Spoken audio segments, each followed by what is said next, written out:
Položili jste si někdy otázku, co jsou peníze, nebo co mohou být peníze? Protože historie nám ukázala, že peníze můžou být cokoliv. Některé se ale ukázaly být funkčnější než jiné.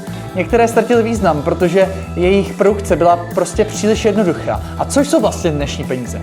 Na to všechno se dneska podíváme. Co to jsou kameny Rai? Jedno z historických platitel, které se používalo na ostrově Yap v dnešní Mikronésii. Tyto kameny měly různou velikost. Některé byly jenom pár centimetrů velké, ale některé byly obrovské a vážily až 4 tuny. Tyto kameny se ale na Japu netěžily. Dovážely se ze sousedních ostrovů Palau a Guamu, což byl velmi náročný proces, na kterém se podílely stovky lidí. A proto se také vystavovaly na velmi významných místech, kde na ně každý viděl a každý věděl, komu který patří. Jejich hmotnost pak zajišťovala nezcizitelnost. No a jak se jim teda platilo?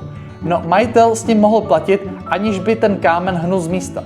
Stačilo, když oznámil zbytku obce, že vlastnictví kamene nebo jenom části kamene prostě přišlo na někoho jiného a nového vlastníka obec uznala. Tento systém fungoval po staletí, možná i tisíciletí, než v roce 1871 ztroskotal na ostrově irsko-americký kapitán David O'Neefy, který uviděl obrovskou příležitost v prodeji kokosových ořechů, kterými ostrov Yap oplýval. O'Keefe tedy odjel do Hongkongu, kde si opatřil velkou loď a střelný prach, dojel na Palau, kde hravě vytěžil několik obrovských kamenů Rai a ty přivezl na Yap, aby s nimi nakoupil spoustu kokosových ořechů. Vládce ostrova sice obyvatelům Japu zakázal, aby za O'Keefeovi snadno získané kameny pracovali, ale část z nich neuposlechla a to zažilo konflikt, který vedl k pádu kamenů Rai jako platidla. A tohle není jediný případ, kdy snadná produkce nebo dovoz platidla zapříčinila její pád.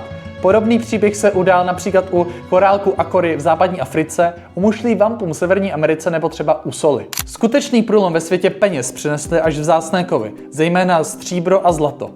Nebylo to však kvůli tomu, že by byly takové krásné a blištivé. Ty důvody byly především dva. Za prvé podléhaly velmi nízké korozi a za druhé jejich přírůstek každoroční byl velmi malý. A zejména zlato se vyprofilovalo jako dokonalé platidlo, protože i v době velké poptávky po něm se nedala jednoduše zvýšit jeho produkce a fungoval jako dokonalý uchovatel hodnoty. Když se podíváme opět do historie, zjistíme, že zlato je spojené většinou s obdobím stability a růstu. Tak by tomu bylo třeba za Římské republiky, kdy Julius Caesar vydal minci zvanou Aureus, která obsahovala 8 gramů zlata. Po 75 let vládla v Římu ekonomická stabilita, a to i po zavraždění Caesara a nástupu Augusta. Vše se ale změnilo po nástupu nechvalně známého Nerona, který se jako první uchýlil k praktice známé jako ořezávání peněz a tím rozjel inflační kolotoč. Množství zlata v Aureu bylo sníženo z 8 gramů na 72 gramů, za vlády Karkaly na 6,5 gramů, za Diokleciana na 5,5 gramů a nakonec byl Aureus nahrazen novou mincí zvanou Solidus, která obsahovala pouze 4,5 gramů zlata. Úpadek Římské říše byl tak přímo spojený se znehodnocováním měny. Ořezávání peněz sice naplnilo císařské pokladnice, ale ochudilo část obyvatel, což vyvolalo ekonomickou krizi, což vedlo akorát k dalšímu ořezávání mincí. Po rozpadu Římské říše se v nové Byzantské říši přejmenoval Solidus na Bezant, ale jinak se jeho složení po dlouhá staletí nijak nezměnilo, což ho učinilo dodnes nejdéle sloužící stabilní měnou v historii lidstva. A zatímco Řím nadále upadal až do svého zhroucení, Byzantská říše existovala dalších více jak 1000 let.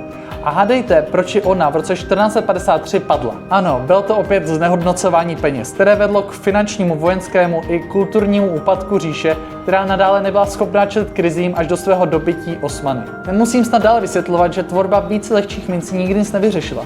To zlato v nich má totiž pořád tu stejnou hodnotu.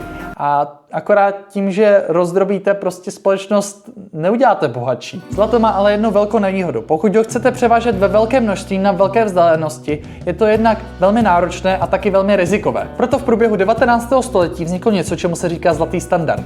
Ten funguje tak, že jste si u banky uložili své zlato a ta vám vydala papírové peníze, které byly ale kdykoliv snítelné zpět do zlata. Tento finanční systém fungoval fantasticky a dodnes je Belle Époque, neboli francouzsky krásná doba, považováno za jedno z nejkrásnějších období evropské historie, kdy docházelo k rozsvětu obchodu, kultury nebo vědy. To však utnula první světová válka a s ní skončil i zlatý standard. Proč? Protože války si žádají strašlivé výdaje, no a než zvyšovat občanům daně na hranici neúnosnosti, je jednodušší vytisknout nové peníze. No a dokud tisknete nové peníze, financování války může pokračovat. Pokud by si totiž státy zachovaly zlatý standard, rozsah konfliktu by byl značně omezen. Po válce se sice státy Evropy ke zlatému standardu vrátily, ale ne na dlouho. Po vypuknutí velké hospodářské krize ve 30. letech ho opět zařízli a tentokrát na dobro. Zlato ale hrálo významnou roli v mezinárodním obchodu. Občané sice nemohli směnit peníze na zlato, ale státy mezi sebou s ním nadále obchodovaly. Po druhé světové válce 70% všech zlatých rezerv vlastnily Spojené státy. No a aby se neopakoval scénář z první světové války, zavedl se tzv. Bretton Woodský systém. Co to je? No, státy nahradily své zlaté rezervy americkým dolarem, který byl směnitelný za zlato. Dolar byl totiž považovaný za tak dobrý jako zlato. Zlatý standard tedy přetrval, ale nepřímo a pouze v mezinárodním obchodě. Tento systém se ale začal hroutit, když během války ve Vietnamu se tisklo více dolarů, než bylo zlatých rezerv. Investoři tak začali o dolaru spekulovat a země začaly směňovat své dolarové rezervy zpět na ty zlaté. Do roku 1971 kleslo množství zlata vlastněného Spojenými státy z 20 000 tun na 8 000 tun.